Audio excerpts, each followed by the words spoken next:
Cobalt by P.E. Rowe. Naivete shapes the start of so many adventures. It was certainly a large part of how I, a history professor, ended up hanging on a tether out the back of a speeding mining freighter while fleeing from a drone swarm in a war zone, but we'll get to that part of the story. I suppose what inspired me to explore the mining techniques of the outer battery systems was my recent trip to Daemon Mines.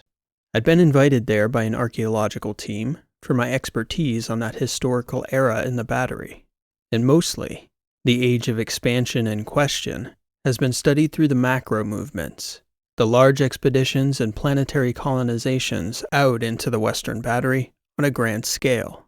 That's the main part of the story. What gets missed by most historians, and even the peoples of the Indies and lettered systems, is that a significant number of those outer systems were colonized by very small parties, families, minor corporate enterprises, even smugglers and bootleggers of illicit materials. So I jumped at the opportunity to investigate Daemon Mines firsthand, as it's a perfect example of one of these small colonies that didn't succeed, one of the lesser-known ghost worlds in the Indies. The towns there are largely frozen in time, as they were left centuries ago.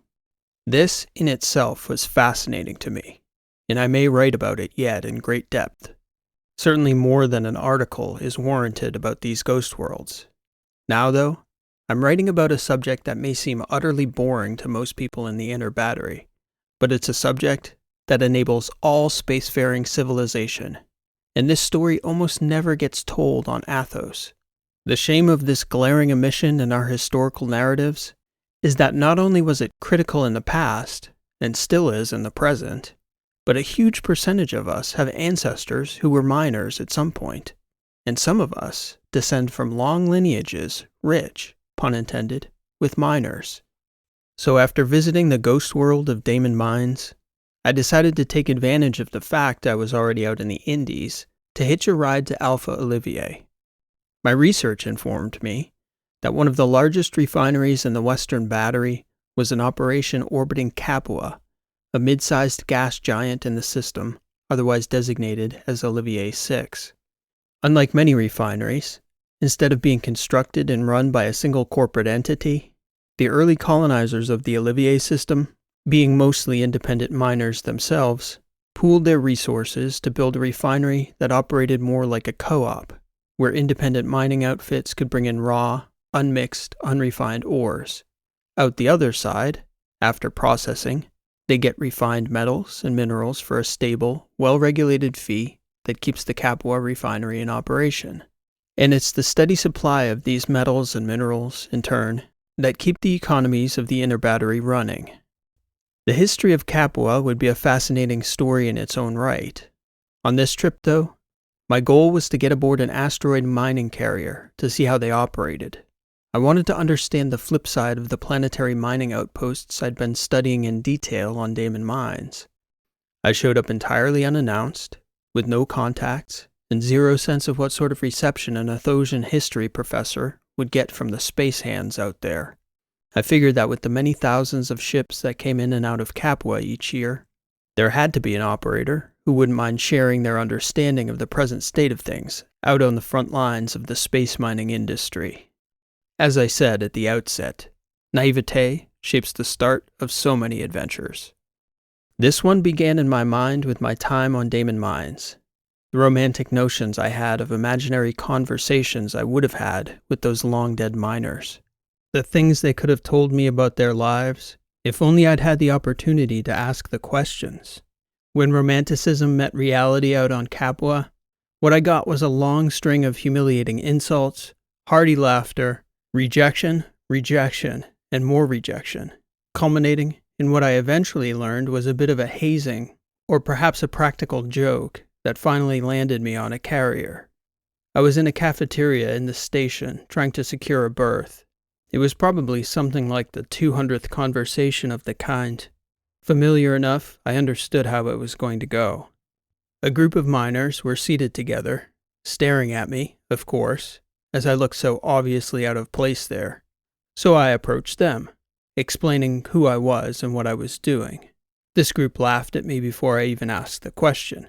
They put together a long string of jokes and insults, mostly about Athosians, some of which were pretty damn funny, I have to admit. Then one of them said, almost as an afterthought, "Hey, maybe Looper's in. We should send this guy to see Strombo." That set off a roar of laughter. "What's the over-under on how long it takes an Athosian professor to fill up the bottom half of his suit?" Someone else replied, setting off another chain of laughs. 5 hours! I'll take the under!" Another shouted. "Strombo?" I said, smiling along with them. "Do you think he might be interested?" There was another fierce roar of laughter. "Oh yeah," one of the miners joked. "As long as there's something in it for Strombo, Strombo's interested." "Where can I find him?" I asked. The laughter died down a bit. "I'm entirely serious," I told them. "Have you ever got your hands dirty in your life, Athosian?" one of the older miners asked. "I just spent the past year digging out a dead mining colony on Damon Mines. So yeah, literally my hands were dirty every day." "No danger there," one of the miners quipped. "Oh, what the hell," the first one who'd proposed Strombo said. "Fella wants to see a miner at work, it's nothing to me. You can find Strombo's ship moored off the Key Pier, number 7. Ship's name's the Curiat. Ask for Hader Strombo. He runs a fleet of about 30 ships." "Ask to go out with Looper," one of the men laughed. "He'll show you a time." "I'll do that, thanks," I replied. "As you said, what the hell?" They all looked at each other for a moment, grinned, and went about their lunch, and I walked off in search of the Curiat. I tried to find the ship at the pier they suggested, the Key Pier, but was denied access when I answered honestly that I wasn't maintenance or crew. They had no flight plan logged for the ship's departure in the station flight record, so I knew the Curiat would be at Capa for at least a few days. When I asked how I could get in touch with the captain, the station master's crew asked me what I was doing. I didn't give them the full story, but I said I was trying to meet with this Captain Hader Strombo. It turned out the piers had temporary offices for fleet captains in the gravitation of the cylinder while their ships were on a mooring. When I got down to the key offices, I learned that Strombo pretty much had his own designated office down there. He practically lived there. With roughly 30 ships coming and going on a continuous basis, he usually came in and moored for weeks or months at a time, coordinating his fleet from Capua. He was in his office when I entered. Hader Strombo had a rough look about him and seemed a little jittery and eccentric, but he was hardly intimidating. The sight of him certainly didn't inspire the kind of reaction the men in the cafeteria exhibited, at least by my reckoning. "You want what?" he asked me. "To go for a ride? I'd like to learn about what you do, how you operate." "You say you're some kind of historian, Mr. Irie?" "I'm a professor of history, yes." "From Athos?" "That's correct. The capital at Ithaca. College of Historical Specialties." "What does a fancy place like that want from an outfit like mine?" "To learn how you do what you do, mostly. Miners like you play a critical role in our infrastructure. Most Athosians have no idea how we get our raw materials. I want to see it in action, to tell the stories of the people who keep our society going. There'll be compensation, of course. My department has funds for this sort of field research."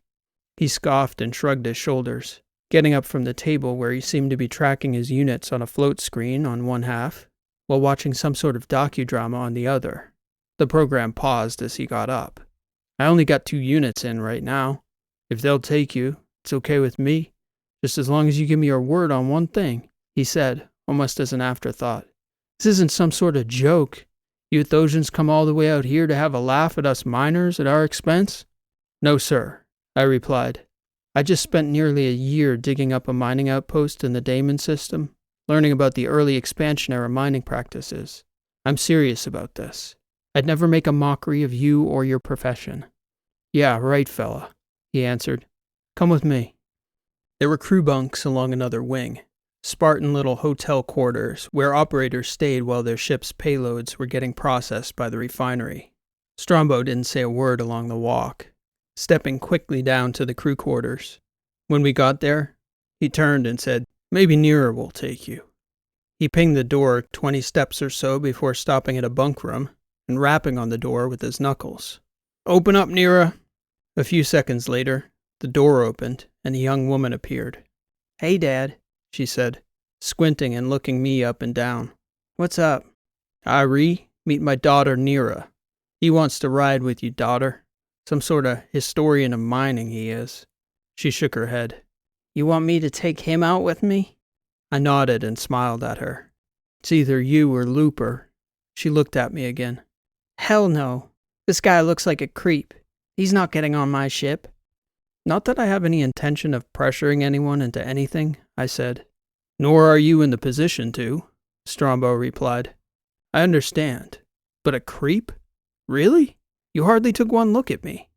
"Yeah, stick this creep with Looper, Dad. I don't want him on my ship." Hater Strombo looked at me and grinned.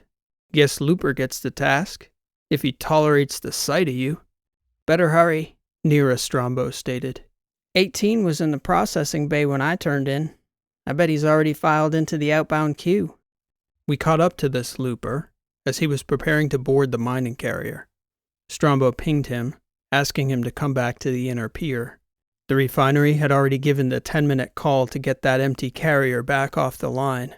Looper came back into the staging area, where 2 other pilots were waiting to take out their ships after him. He seemed shockingly young to be driving any ship, much less a large mining carrier.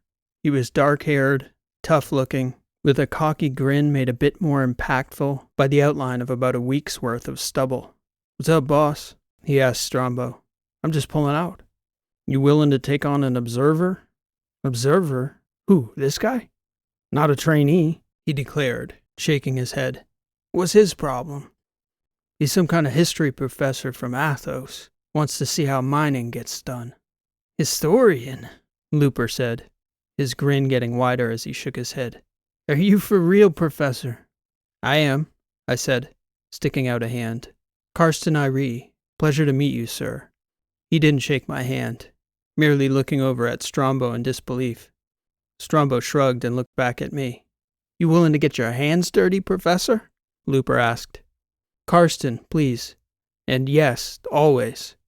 "Things have been getting pretty hairy out by the lines," he said, shrugging. "You got the stones to tag along, I don't mind the company. Hope you got your affairs in order." Looper and Strombo grinned at each other. A 5-minute call rang out through the staging area. "You good to go?" he asked. "I've been ready since I got to Capua. I'm anxious to go," I told him. "Off you go then," Strombo stated, grinning. "Enjoy your trip out there, Professor." I'd thought it through beforehand, figuring I couldn't depend on a window of time to return to my room and get my belongings. So I was traveling light, with my bag on my shoulder, ready to go for weeks if need be. I thought better of asking any questions before we pushed off, not wanting to give Looper any reason to change his mind. He was quiet, too, making no effort to open a dialogue, beyond insisting I strap in beside him on the flight deck before the vessel's engines were charged up.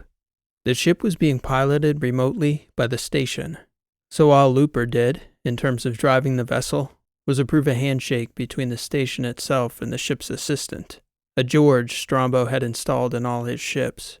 I couldn't tell yet which of the 2 drove the ship primarily, but I suspected Looper would take on more of that responsibility once we got out into open space. As we began to tack away from the station in the egress pattern, Looper started talking. "George, pull up the relevant sections on the panel as I call them out. I'm going to give our guest a tour while we're in pattern." "Acknowledged," the George replied. "This is a standard 514 cargo ship, modified to transport and deploy 4 inner carriers, which themselves have been customized and refitted to deploy to the surface of asteroids and collect ore. Once the operator chooses the site and deploys these specialized carriers, which we call beetles, they will autonomously gather materials according to a pre-programmed algorithm until they're full. They ping the ship back and we go pick them up. This 514 has also been modified with 4 tie nanoweave blankets that can be deployed to capture small to medium-sized asteroids of light to medium density. My job is to select the sites to deploy the beetles and blankets and then stuff this sucker full. Once I do that, we turn back around, bring in the load for processing, and repeat. Easy enough so far?" "Yes, that's incredibly helpful," I replied. Have you trained other pilots? Because I think you may have been a teacher in a past life. He laughed. Okay, Professor, whatever you say. For a moment, there was an awkward silence. I looked over at him as the images of the Beatles and other equipment that had been playing on the front panel disappeared, and the stars and blackness of space were all that could be seen. Pull up an external view of Capa and follow again, George, Looper said, waiting for the image to appear before continuing the orientation. The Capa refinery is the most critical element of the job to understand. Did you have a chance to see the refinery at all? Not much, I answered. I didn't get in there. I was too busy trying to secure a berth with an operator to see the facility. Okay, well, we'll go through it then. See, that's the most important part of the job. If you can't get the ore or minerals processed, then you can't get paid for your load, no matter what you grab and haul back with you. And you have to understand that the refinery isn't some magical box that you drop your ore into, only to have it spit out perfect metal plates or cubes of minerals. It's very rare to find a pure deposit of any ore.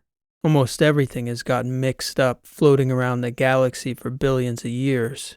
So usually you'll find a rock with quartz and platinum and iron and carbon all mixed together in some concentration, or something like that.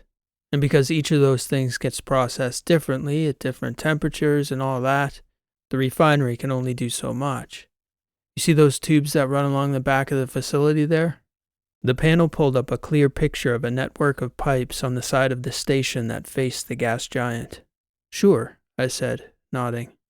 Those tubes all flow down to the main pipeline there. It's a whole magnetized network, and there's enough flow through there to dump everything down the drain, even the rocks and metals that aren't magnetic themselves. All the slag and metals too mixed up to get processed, depending on the load it comes in with, it all gets flushed down into the planet's atmosphere. There was a corresponding set of videos that showed the main exhaust, even pictures from within the pipes, and one long shot from a drone that followed the main exhaust pipe along its length as it approached the exhaust port, which spit its contents into a wide free fall that the camera recorded as little glowing spots along the upper atmosphere as the slag began to hit the outer extremes of Capa's raging cloud storms. I hadn't noticed it with the naked eye, as I had come into the station days before, but there was a constant glow from the sparks hitting the atmosphere. That's it. That's most of what you need to know. You got any questions on that? Do you have a good sense of what sorts of materials will yield a good return when you see an asteroid in the field? You get a feel for it. George helps. He's also able to give you a real-time market price for target materials if you come up on something you're not sure of. Estimates of values. The places we'll go first, though, those fields are so mined, you pretty much learn what's there in your first couple weeks out here. Everything's so well documented and scouted, there's not much surprise. If you want to have a very boring time, I can pretty much guarantee a load of titanium and silica that would pay for the trip and maybe a couple thousand LCR on top of it, which Strombo would be okay with, because that covers his costs, loses him nothing, and keeps me hungry to go out again because the payoff's so low. Let me ask a different way, I replied. What makes someone like you good at your job versus a miner who might not do as well? What separates me from a monkey, you're asking? I smiled. Something like that. Yeah, he said, grinning back. How far out are you willing to go? How much exploring over how much time?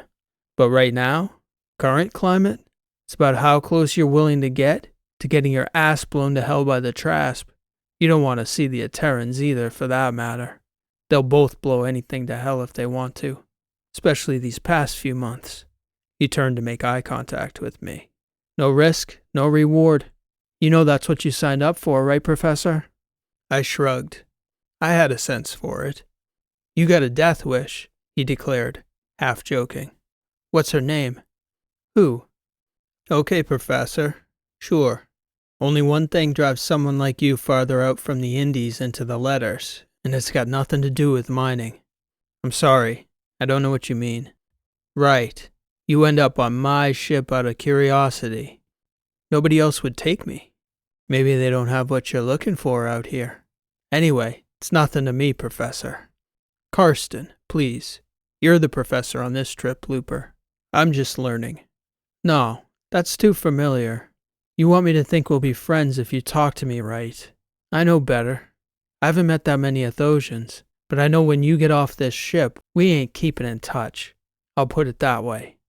I shrugged. This Looper was a straight talker, who seemed to see things just as straight. If he saw what was in the asteroids nearly as well, he'd find his jackpot soon enough. How about Irie? That's my last name. Irie of Athos. That's all right, Looper said. I guess Strombo told you my name back at the station. Looper, yeah. Why did they call you Looper? He turned and looked at me funny. 'Cause it's my name. What my mother named me. Looper Vaughn. I thought it was some sort of nickname or call sign or... I could see in his face he was taking offense. I didn't mean anything by it. I've just never met anyone named Looper before. There's Loopers on my world. I guess there's none on Athos. There's a lot of people on Athos, I replied. I just haven't heard of a Looper there yet. What is your world, by the way? Mafinga. It's in the Capas, just this side of the near boundary worlds with the betas. What sort of world is it? All right, I guess. Mostly it's an ag outpost. Rich supply of nitrates and farmers, mostly. You don't strike me much as a farmer, Looper. If I did, I never would have left. Better work here. Suits me. The ship seemed to fly loose of the steady progression away from the Capua refinery. I figured the station's pilot had loosed the ship to the onboard flight systems. Awaiting instructions, George announced. A heading, please, Captain. You're serious, Irie? Looper asked me. Last chance to tell me what you're about. How do you mean? If you're gonna piss yourself the second things get hairy, I need you to tell me now. We can go get our titanium and be back in 48 hours, and you go on your way. Or, I could show you what this job is all about. I see, I said. I was serious. I signed up for the trip you're taking. I presume you have some sense of self-preservation. That's good enough for me. You tell yourself what you want. You know the lines are hot out here lately, right? I've heard a few things. I don't hear you objecting, Irie. That's what I'm hearing. I shrugged. Off we go then, he said. George, let's try the turning B field. The outer quad. Let's see what's cooking there first. It was a quick jump to turning B, which wasn't a system, but a name the miners had given to a nearby mining site for a numbered system in the alphas. According to Looper, it had been picked clean over the decades of most of the choice metals and minerals, but still yielded a steady output of silica and titanium, as he'd mentioned before. There was also plenty of iron ore on the readouts George presented, more for my benefit than Looper's. It became clear quickly that whatever he was looking to see in the system didn't have anything to do with mining there. He had no intention of harvesting turning B. He noticed me noticing this. See the traffic? You can figure by the number of higher-tier claims being operated closer to Capua how things are going near the Trask boundary systems. If things are busy like this at Turning B, it means everyone's jittery. Makes sense, I said, nodding. That outlay up there, he said, gesturing to the crush of ships clustered together on the transparent front display panel. What's that look like, George? Opportunity, the ship's system replied. You hear that, Irie? Opportunity. I got my George trained pretty good. Opportunity's not for the faint of heart. Truth, I agreed. Anybody live out here? Turning B? Hell no. As I said, all the good stuff's been stripped out of the system. Couple moons, but the inner planets are hot as hell. No atmospheres. And there's no sense fighting the heat in the gravity wells. There's better pickings up the way a little, Irie. Hold on. The next jump took us a few more hours out. It was an indie in between Trask space and the letters called Marisol, one of the few isolated independent systems that stubbornly held to its original designation on the Athosian star maps. There was a small cylinder group there that had negotiated for their neutrality at the start of the war, according to Looper. Odds were good. They'd exchanged something of value for their neutrality. Whatever that was, Looper didn't seem to know. but he reported that he'd stopped there a few times for supplies, and the cylinder group was still intact, completely unmolested. Either a bloody miracle, or some creative form of neutrality that benefited the Trasp somehow. Looper had a contact inside the Marisol cylinder group. A girl. A friend? I asked him. I told you I stopped there a few times. Long enough to make some friends. Or the same one over and over, he said, grinning. I have Terrigen, George announced. Looper, you outbound again? Her ping came through. You know I'm out here working, he replied. There was a delay before her next transmission caught up to us. Archaic RF comms. How's your brother? Her voice finally came through again about a half-minute later. Looper sort of grimaced, almost as though it was a subject he wasn't happy to be talking about in front of a stranger. Good as gold, babe. What's the chatter? Now I know you're going out. What's the chatter, he says. Tarajan's tone betrayed her disappointment. The long silence between responses was deeper confirmation. I was about to ask about the system, whether there was a lot of mining here, but Looper put up his hand and shook his head before I opened my mouth. I don't hear anything privileged, Looper, you know, Tarajan finally replied. The Silvers have been quiet at the pub the past few weeks. Quiet and steady. I'll stop by soon, babe. Not this run. Got a strike, you know. I hear, she replied after another long pause. Careful out there, Looper. Always, babe. I'll bring you something on my next stop. I promise. He gave a hand signal to George to close the call. Care to translate? I asked him. Oh, that. They have a monitoring station on the cylinders. They catch transponders, light signs as best they can. It's a pretty dark system, so they can actually see pretty good. Comings and goings through the sector. Tarajan works in a pub where the Silvers, that's what they call the officers in the station outpost. Anyway, the Silvers eat in her pub. They talk a lot until there's something they don't want anybody knowing about. Any idea what that is? Look, Irie, nobody's fooling around about the way it is out here. You've been out by Damon so long or whatever, but everyone who's got a feel for things out here can sense it. What do you think? The Trasp are gonna do something. I don't know what it is, else they wouldn't be too good at their jobs now, would they? And the Trasp, say what you want about the bastards, they're good at their jobs. Yeah, I agreed. What's it mean for you? Well, he replied, looking up to the front panel, reflecting on the possibilities. Could be that means they're so preoccupied killing a Terrans they don't bother with the mining ship extracting a little metal here and there. Could be that once they go weapons hot, they shoot anything out here that moves, and we don't move faster than anything they've got in their arsenal. So, same as always, I guess. Who knows?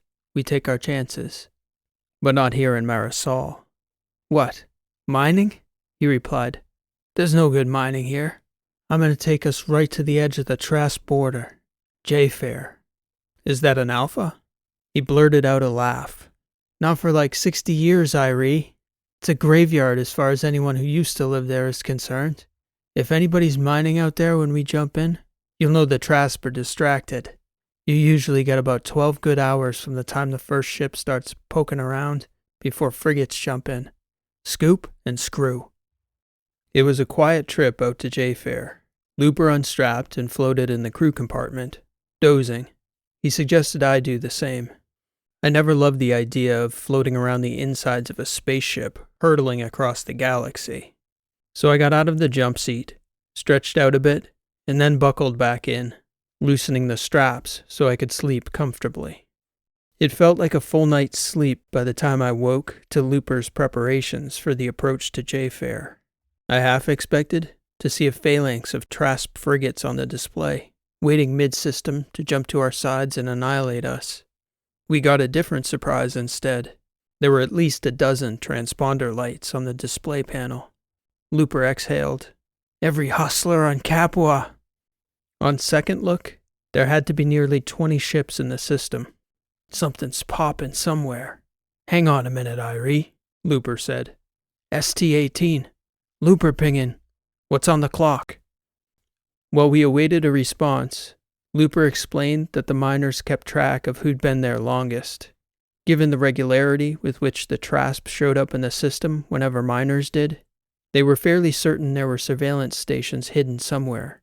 But there were also concentrations of rhodium and osmium that had paid off the risk far more times than not. I even lost a beetle and all 4 blankets screwing out of here one time, Looper said. Showed up at Capa stuffed with 3 beetles packed full of high-grade rhodium. How did Strombo take that? I asked him.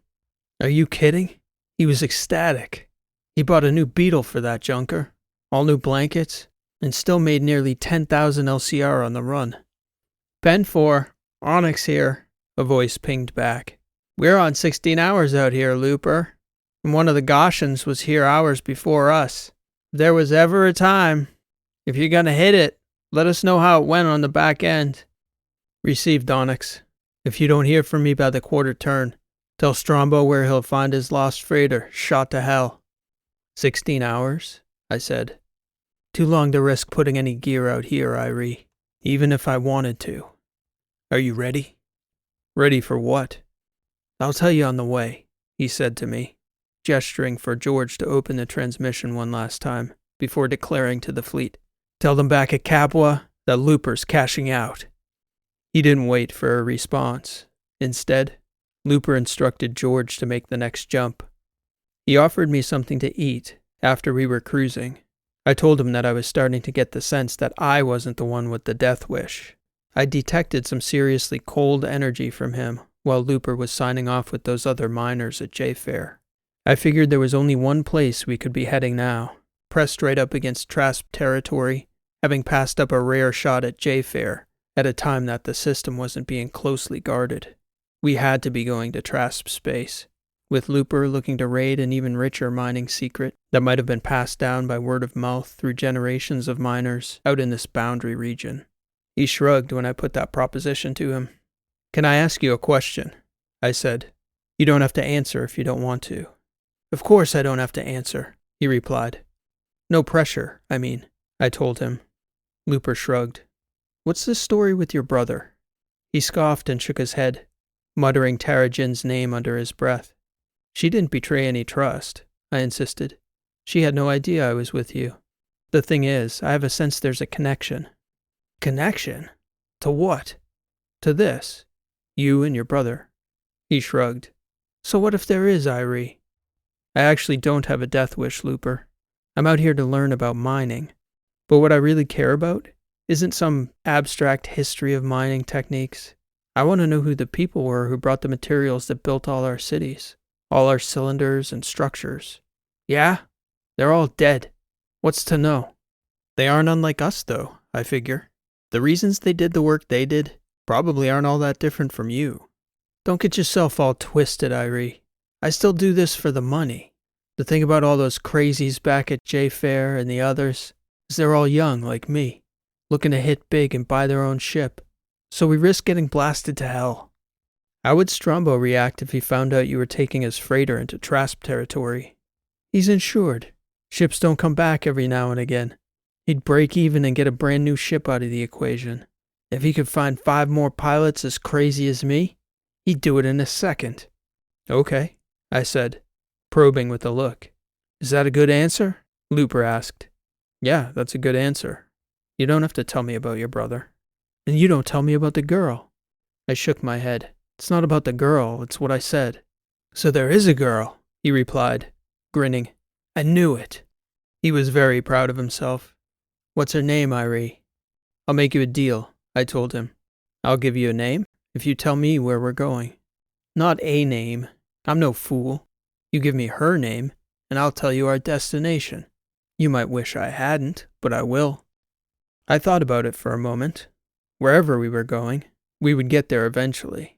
But I also figured I might build a little more rapport if I gave him her name. He'd never be able to piece it together anyway. Her name's Carly. Carly? And you thought I had a funny name?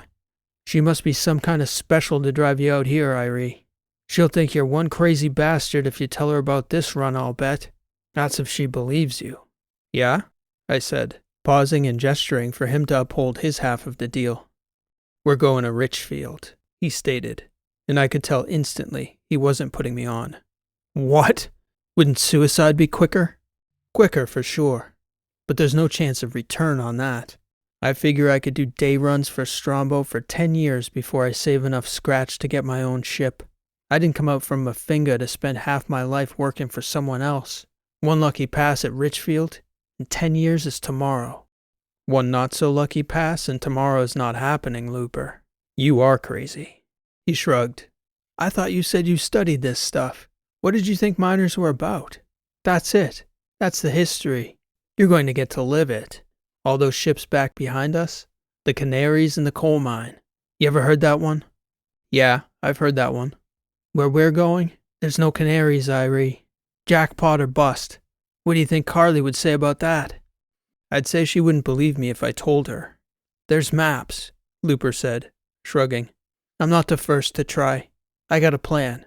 We'll be in and out in 6 hours. We can take our own pictures, share them with your girl. Plus, if I cash out, I'm not going to stiff you, Irie. You can bring her back something nice. I'd said it enough earlier that I'd bought my ticket. I was on the trip Looper was taking, and if he was going to Richfield, so was I. I figured we could take advantage of the long jump in to get prepared. I asked him what he knew of the system, and shared what little knowledge I had. Unfortunately, I'd never studied the systems along the Traspinaterran boundaries in great detail. I knew the basics. Richfield, along with Burning Rock, was one of the 2 worst hotspots of the West Battery War. It was aptly named, teeming with asteroids famously rich in number and quality, which, astronomers believed, were the byproduct of a collision between an outer, rocky dwarf planet and a similarly rocky rogue world that had smashed each other into 1 trillion pieces in the system's astronomical past. Richfield was located directly between the 2 warring empires, and prior to hostilities, the system's ample resources were shared amicably between the Aterrans and the Trasp. Since the war's outbreak, though, little had been shared between the 2 powers, save violence and animus. On Athos, any mention of Richfield was almost always followed by a number, a death count unfathomable to a people untouched by war. What the number usually told us was the current temperature of the conflict. When it rose into the tens of thousands, the tensions were warming. In the hundreds of thousands, it was time to pay attention. Mostly, it hovered in the hundreds or low thousands. Still, I couldn't fathom how Looper thought we could possibly jump in, drop the mining gear, work for 6 hours, and collect it again before jumping out unscathed, or alive for that matter. There's risk, he told me. Sure, but if I'm right, it's not as bad as anybody thinks. Richfield is filled with listening stations and mines, drones from both sides. That's not exactly a compelling reason to go in, Looper. Great, Irie. Nice one. See, though, during the last 2 offensives, both the Trasp and Aterrans pulled fighting ships from the systems where they didn't need living fighters. And Richfield, because it's so well covered with automated probes, neither side could sneak in and get a real foothold without the other being able to respond. My bet is that nobody's actively patrolling it right now. And the automated systems? Looper shrugged. I don't think they're scanning for cargo carriers, Irie. What makes you say that? The Trasp and Aterrans both have civilian ships. They have to mine too, right? They move cargo same as us. He was certain. Looper's certainty was so convincing I got the sense that he knew something he wasn't telling me. All right then. If we're going in, let's discuss this plan of yours, I told him, starting with ingress and egress. Look at you, Irie, the history professor, sounding like some military commander. You'd be surprised the little things I've picked up in my travels. We sat at the display for hours going over the system. The maps he had of the outer fields weren't detailed enough to home in on specific asteroids, but there was data on certain regions. It became clear that someone had been there before. Whether it was Looper himself, another miner, or from some stolen Trasp or Terran reconnaissance wasn't clear. But Looper had a very specific area and ore tagged for extraction. Cobalt. There were deposits of rare purity spread throughout the field, and it was always in high demand as one of the key components in active nanosheets, among a great many other applications. There's also a good chance we can score some Lonsdaleite in that area, Looper said. Isn't that manufactured? I asked him. I'm surprised you even know that. Don't you study history? I have taken science courses, I quipped. I did quite well in them. Not well enough to know that we can't make Lonsdaleite chunks the size of your head, Irie. It's an impact formation. Choice material. Richer than the cobalt. If we spot a rock and it's practical, we bag it. As I said, you're the professor out here, I told him. We went over the ingress at the pole of one of the mid-system planets. From there, it would be a long crawl in the planet's shadow, out to the field where we'd set the gear, collect, and, if we were still in one piece, make the first possible break back to safety. We were still 5 hours out, so we both tried to grab some rest. Looper suggested we get our suits on. Just in case, he insisted. Then, we headed up front and strapped in. I struggled to shut my eyes. My entire body was jittery. I could feel tension in my throat, no matter how hard I tried to relax and breathe. I must have dozed off, because I didn't remember sweating, but I suddenly opened my eyes in the middle of a jarring approach, and I was soaked in sweat. I must have let out a yelp. Hold on to your shit, Irie, Looper's voice came through my helmet. As planned, it seemed we'd jumped in mid-system, risky enough on its own, but very much not in the plan, was approaching the planet so close we took a 514 cargo carrier into a slingshot maneuver that had us pulling at least 3 Gs. The deck was rattling something fierce with each micro-adjustment George was making to our flight path. What the hell? I shouted. Looper! She'll hold together, he shouted back. It was at that moment I realized the dull gray planet out the window wasn't the mid-system giant we'd discussed earlier, but a dwarf planet in the outer belt we were practically on top of. Ingress and egress, I thought. Looper had a plan all right. I just wasn't privy to it. Do you have a death wish, Karsten? I asked myself. I didn't think so, but all the signs had been there. And here I was, hurtling toward my death. And, somehow, I knew this wasn't the last surprise of the day. Suddenly, there was a thunderous smack that shook the ship around us. The shock seemed to originate from the cargo section behind the passenger compartment. The hull has been breached in the cargo area, George announced. Assessing damage. Don't worry, it's not pressurized, Looper declared. We carry rocks. George displayed the small puncture and announced that there was no damage to the ship's systems or the beetles inside the main compartment. After a few minutes, the ship steadied. Rather than getting into a pointless argument with Looper about the situation, I chose to take a deep breath and a good look around, and imagine we weren't screaming into an area where a rock 50 times bigger than the one that had just hit us wasn't waiting to smack the ship's flight deck square in the face. After I'd regained a little composure, I noticed I was staring out at the most incredible spacescape I'd ever beheld. The field, rather than appearing like the sea of dull rocks I'd always envisioned a dense asteroid belt to be, looked far more like a sea of luminous stars. It was almost like we were diving into a lake of glitter, with the points of light folding in on each other in waves as we passed by. It was so breathtaking, I didn't say a word for nearly an hour as we cruised in the darkness, Looper talking through the flight adjustments with George along the way, a new urgency to his tone I hadn't heard before. You all right, Irie? Looper asked at one point. I think he must have thought I'd passed out. My silence surprised him. I'm fine, I replied, just enjoying the view. You're something else, Professor. You actually do have stones. I turned to look at him and shrugged. As the flight smoothed out, I had a chance to make some observations. There were thousands of tiny points of light in every direction, a rare celestial phenomenon in itself, but among that debris of a primordial natural cataclysm were the many thousands of remnants of a human cataclysm as well. Some of those bright points, undoubtedly, were the remnants of Trasp frigates or Terran battle carriers. It was impossible for us to know the tactics or even envision the ways the millions had perished out here over the course of the war. But they were out there, scattered across Richfield. I could feel the weight of it, even as I could feel the tension of being there, the doubt if I'd ever return. How did I end up here? I had the thought again. Do I have a death wish? I could have picked an uglier place to lie in eternity. Richfield was one gorgeous graveyard. Looper was talking through the cosmography with George.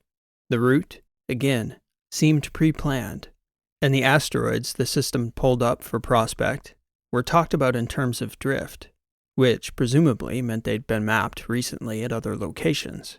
George was plotting adjustments with thrust and gravitational boosts to avoid burning during deployment.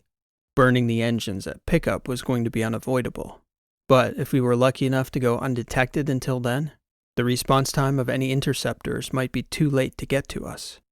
When we'd done enough gravitational braking, using several large asteroids and thrusters, Looper popped the beetles out of the carrier one by one along an approach to a large single asteroid. George had calculated their approach vectors, and Looper approved them. They were going to pop down on the surface with some serious force, even firing their thrusters full on. Looper turned to me with a grin. This isn't a non-contact sport, Irie. Briefly, Looper and George reviewed the spectroscopy on the target asteroid. It was exactly what Looper had been hoping. A large ball of small accreted fragments of high-purity cobalt ore. And just like that, all 4 beetles were deployed. Start the clock on the beetles, George, Looper barked with appropriate urgency. And bring up the trajectory. We got anything small enough to bag on the way? On the way to what? I immediately thought. George brought up several options. No, and no. Looper insisted immediately at the sight of the first several asteroids. Something closer, even if they're small. If we break here and use thrusters instead of main engines, George suggested, displaying a large asteroid and its surroundings, we can set at least 2 before we hit our target. No need to be secretive at this point, I said to Looper. I'm along for the ride whatever happens. He didn't answer me. It'll have to be 2 then. Spectroscopy. George displayed the 2 rocks that totaled the most prospective yield. Looper had been right. Lawn's delight. Both targets were high probability for moderate composition, as well as diamond and graphite and assorted other rocks, all of which were next to valueless. Yeah, those 2, Looper told George. Pop the blankets when you're ready. It might not be a bad idea to have a spare on hand anyway. Looper didn't say anything over the course of the next hour or so before he deployed the blankets, alternating between tracking the progress bar of the hoppers, checking on our course, and scanning system readouts for any sign our presence had been detected. Like the beetles, the blankets came packaged with their own propulsion, an array of small drones designed to position the blanket around the payload and tie up the package. I doubted they were designed to deploy at speed, but it struck me that if the target object was at least somewhat cohesive, rather than a ball of loose gravel bound by gravity, most of the asteroid might hold together as the blanket folded around it. We continued to slow on approach to the 2 blanket deployments, gravity braking several times, along with the occasional burst of thrusters. We'd still yet to fire the main engines. Then, one at a time, Looper fired the blankets, watching the display as they slowed, unfolded, and crashed around their targets, wrapping most of the matter inside, while sending pieces flying off into the darkness around the blanket. Is that loose rock going to be a problem on the back end? I asked, expecting Looper would probably ignore the question. Least of our problems, Irie, he replied. Ready for the payoff? We were about to cut close to a large asteroid almost directly in our trajectory. Another course adjustment, I thought. Drop 1. Looper barked at George on approach. I was surprised because the asteroid was way too big to bag, maybe half a kilometer in diameter, but as we rounded it and drifted past, I could see, in a flash, out of the corner of my eye, there was a light blur behind it that looked decidedly non-natural, sharp, straight lines. But we were gone too fast for me to make out what it was. Looper pulled it up on the front panel. It's still there, he said, almost giddy with excitement. Hell yes! I couldn't believe my eyes. The object, seemingly floating in orbit of that small asteroid, was a medium-sized warship, an abandoned Terran starfighter to my untrained eyes. And again, to my untrained eyes, it looked damn near pristine, save for a break in the open canopy. Oh my God, I exclaimed, almost involuntarily at the realization. This trip was never about Cobalt, Irie. A few missiles on that thing are worth the whole payload of metals if she's still holding. The ship itself? Who knows? We both watched breathlessly as the rear cameras captured the blanket's approach, half bathed in light, as the asteroid's gravity pulled in the blanket, which deployed, its drones firing as it entered the asteroid's gravity well, whipped around the light side of the asteroid, and caught the starfighter like a net folding around a winged bird. 2 of the drones died on impact, George announced. Still, Looper was ecstatic. By then, the progress bar on the Beetles was at 40%. Looper and George were discussing how to tack back around to pick them up. Isn't that just asking for trouble? I said. Why not just take the fighter and screw instead of getting greedy? I didn't know it would still be here, Irie.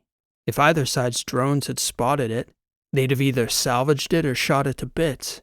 Therefore, I had to drop the Beetles to make sure we got something from this trip. And there is only one thing better than a lot of money. He left the statement hanging there. More money? I suggested. Are you sure you weren't one of us in a past life? He asked me. Anything's possible, I said.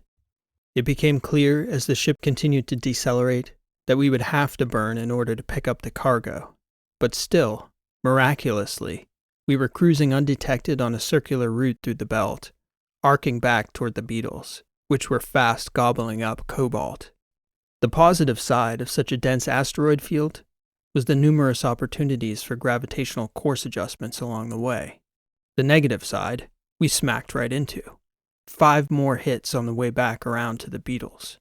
Small, stray rocks slapping off the rear cargo section, each time jolting my heart into my throat. Looper laughed whenever one hit. Performative bravado, I hoped. Otherwise, he really was a madman. We were coming up on 4 hours by the time we neared the Beetles. We had to slow to meet speeds with the asteroid. There was no more avoiding it. The Beetles, laden with cobalt ore, were going to need assistance from the 514's portable rockets to reach escape velocity. And from there, it was a delicate operation to get all 4 back through the drop door and secured inside the rear compartment. It wouldn't be a large or long burn, as we were coasting fairly slowly by then, but that light would go out like a wave, and even with the light noise in that very noisy asteroid belt, unnatural light was certainly something defensive systems were attuned to detect. The question wasn't whether we'd be seen, it was when. Start the clock, Looper suddenly declared. We burned to a stop. The doors opened, and 4 booster rockets shot out of the rear compartment. The Beetles were sitting, chock full, awaiting pickup. The boosters shot down fast, with laser precision, affixing themselves, 2 by 2, to fittings on the sides of the Beetles. The first 2 Beetles were in flight within minutes. While I was transfixed by the loading procedure, Looper was watching our perimeter with equal focus. George, the ship, Looper, they were like a singular machine unto themselves. I was fearful the pickup would take a long time, but once the first 2 Beetles were inbound to the main craft, the boosters detached, and the thrusters took over, while the boosters themselves immediately burned and returned to the surface of that blue-black metallic rock to pick up the 2 remaining Beetles. I do not know what happened when those 2 planets collided, Looper stated, staring up at the readouts on the display. But one of those little worlds was filled with some rare ore in its core, boy. You ever seen anyone getting rich in real time, Irie? History right here, Professor. From the time of that first burn, all 4 Beetles were loaded and secured in less than 24 minutes. Secure on the flip. Burn when ready, Looper commanded George before turning to me. Hold on to your shit, Irie. The second the engines fired, our new strategy became self-evident. Grab what we could and go. There was no more sneaking around. Looper kept his eyes fixed on the panel, and still, nothing anomalous was showing. My heart had never beat so fast for so long. It was almost like the lump that had formed in my throat had become another permanent organ, and my God, it was tight. Within the following hour, we'd slowed and loaded the first Lonsdaleite asteroid. Is this even worth it? I asked Looper as the cargo netting was pulling the payload tight against the inside wall of the rear carrier compartment. There's a reason, Looper insisted. It's worth it. I think he understood my question.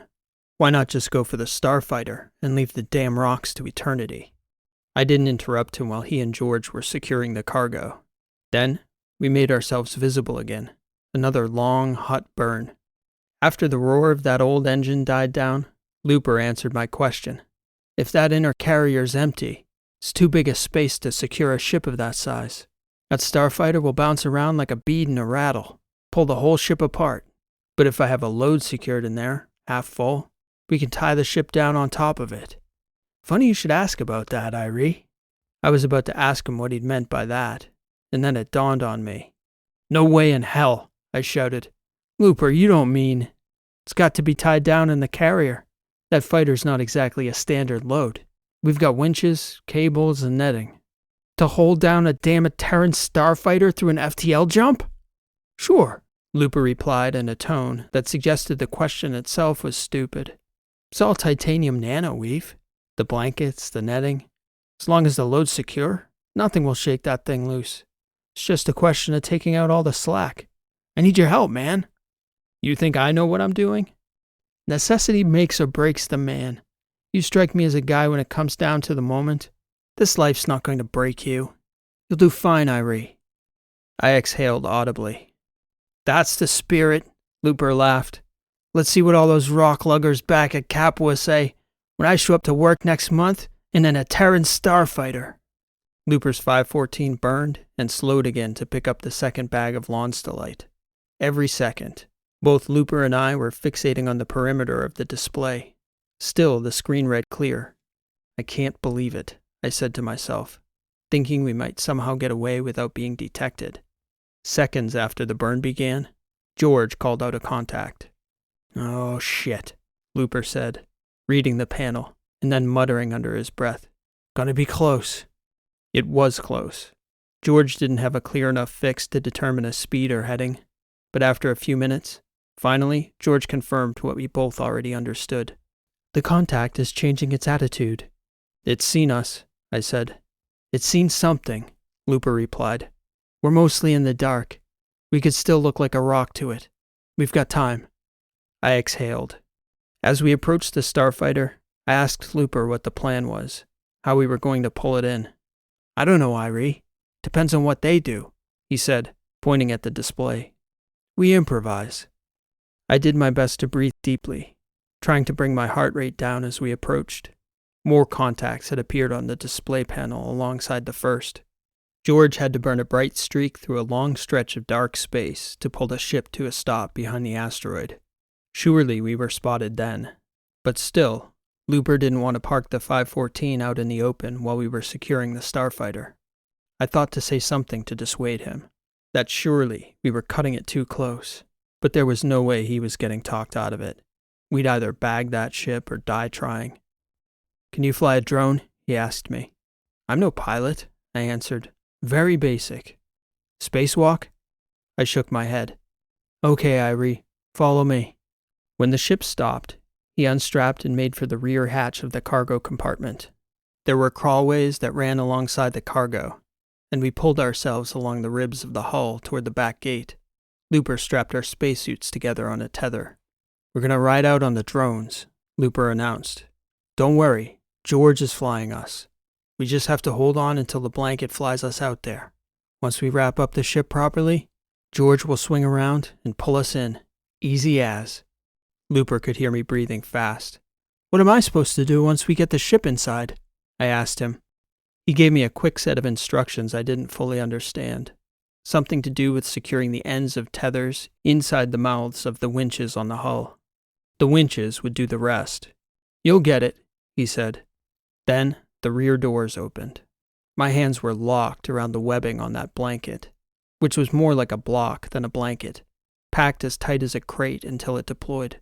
And then we were in space, flying through the infinite. I went from breathing way too fast to not breathing at all. Looper was holding on across from me, looking right at my panicking face. Breathe, Irie. Breathe and enjoy the ride. The drones were packed in an ingenious way, so that they could drive the blanket, break off, and then deploy. Our job was just to hold on as we curved around the dark side of that asteroid. I began to breathe and marvel.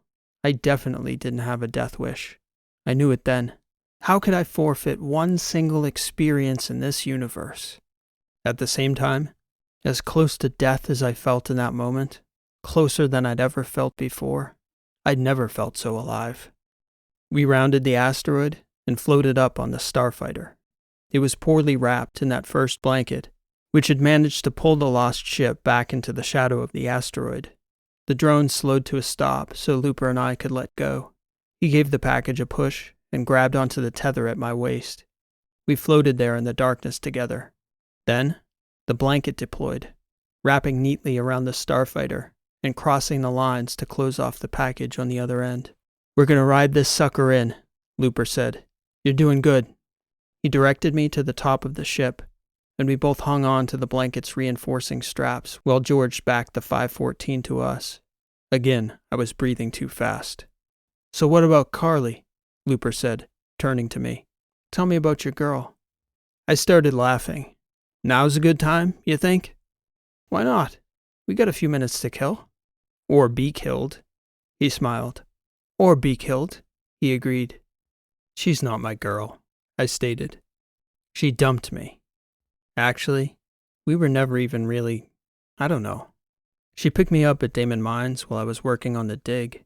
Took me on, well, what is now the second most incredible adventure of my life. And just when I thought things were going somewhere, she dumped me right back where she picked me up. And I haven't heard a word from her in months. Like it never happened." "That's cold," Looper said. "I don't know. I used to hate her when we first met." I paused. "That's not fair. I never hated her. We argued. It was contentious. I bet she's scared of you, Irie. Or she doesn't think about me at all. Do you believe that?" I shrugged and thought about it. "No," I said. "No, I don't believe that." "Then you gotta go find her when this is over. Trust me, she'll see you a different way." "Yeah, if I ever see her again. Finding her is the problem." "You will." We could make out the rear end of the 514 now, by the dull glow of the thrusters approaching in the darkness. "What about you, Looper? Your brother?" He shook his head inside his helmet. "It's no big thing. Tara Jin was asking about it. It's not just the ship I'm saving for, Irie. My older brother lost a hand in the letter service. I don't know if you've ever met anyone like that before, but some of the gear the LSS lets pass for prosthetics is damn near medieval. So he's in pain a lot, and his hand doesn't work right. I heard some other patients in the LSS on Alpha Richard talking about it. If you've got money, they're fixing people up on Tressia. They've got good doctors there. It's expensive as hell, but they fix people right, not like those letters doctors." "I actually have seen some of their body work," I told him. "So you know." "Yeah, I know. That's a hell of a noble cause." Looper shrugged. "Family," he said. "It's what you do."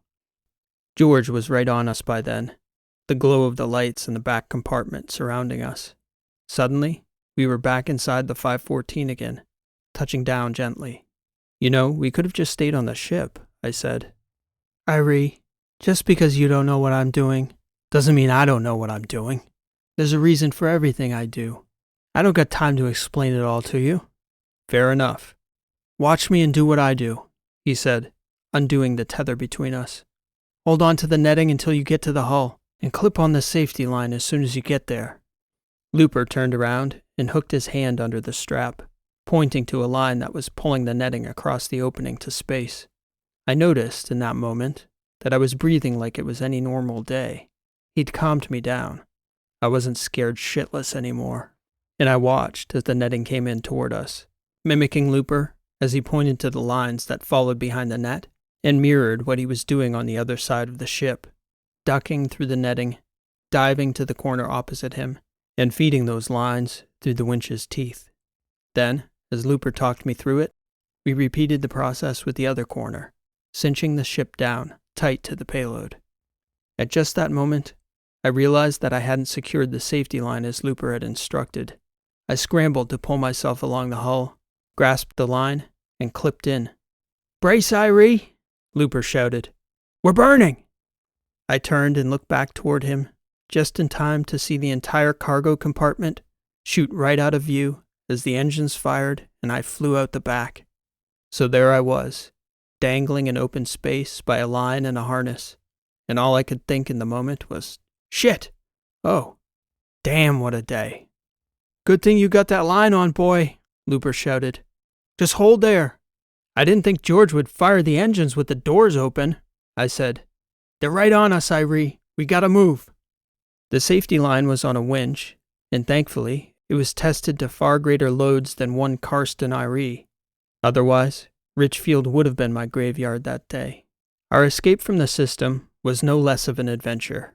Looper and I had to scramble up the cargo compartment to get strapped in for our mad dash away from the rapidly closing Trasp drone swarm.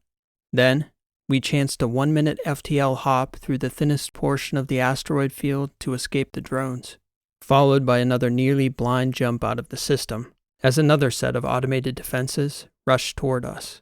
And through it all, I realized I wasn't shitting bricks, nor had I melted into a puddle of useless goo inside my suit.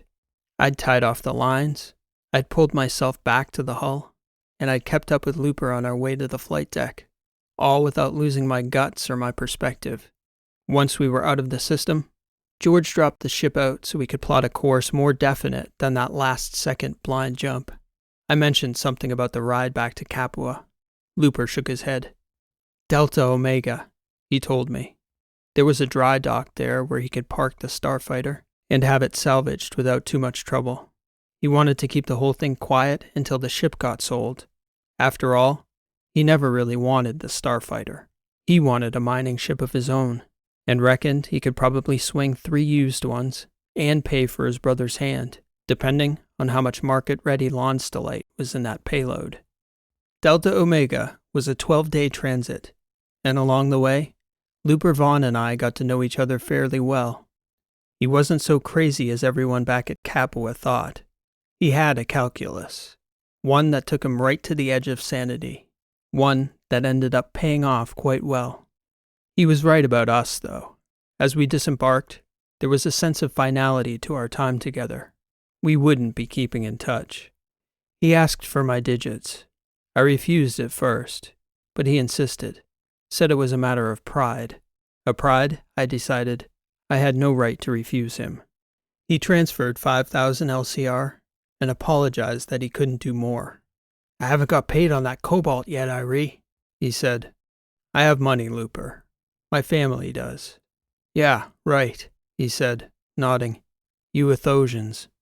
You can find your way back to Athos from the Deltas, okay? That's if I go back to Athos. I don't get out this way often. New people to meet. Old people to find again, he said. Good luck with that, Irie.